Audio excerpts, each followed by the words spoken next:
Maraming salamat sa patuloy na pagsubaybay ng aking mga insight sa Jamdeath. Tila isang malalim na usapan na ang nangyari sa pagitan ni CJ, James, at Medeth. Minsan talaga, may mga bagay na hindi agad maiintindihan ng iba. Lalo na kung patungkol sa personal na buhay at relasyon ng mga tao sa publiko. Ang mga ganitong usapan ay nagpapakita ng pagiging totoo nila sa kanilang mga fans at supporters. Tama si CJ na magbigay ng oras at espasyo sa kanilang mga kaibigan. Hindi naman natin pwedeng madaliin ang mga bagay, lalo na kung ang mga personal na desisyon at pagdedesisyon ay nakasalalay sa comfort nila.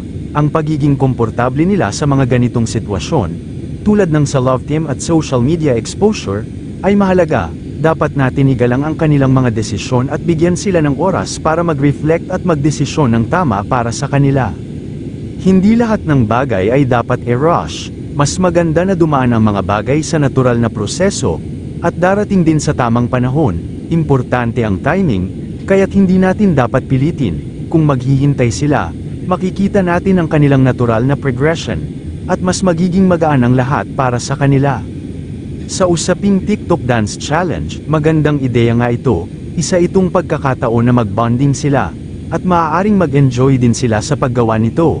Pero tulad ng nabanggit ni CJ, may mga bagay pa silang tinatrabaho, at hindi rin madali para kay James na gawin ang mga ganitong challenges, dahil may mga personal at professional na bagay silang isinasagawa. Kung mag-e-enjoy sila sa paggawa nito, sigurado tayong magiging masaya ang kanilang mga fans at supporters.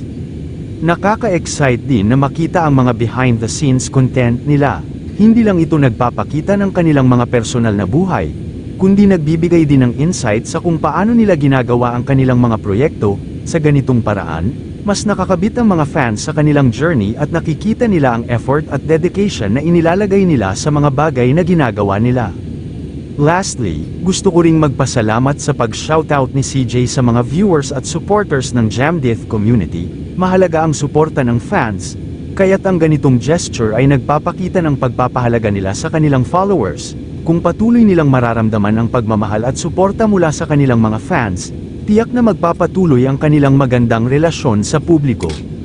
Maraming salamat muli sa pagbabahagi, at sana ay maging inspirasyon ito sa iba na magbigay ng respeto at pasensya sa bawat journey ng kanilang mga paboritong artista at public figures.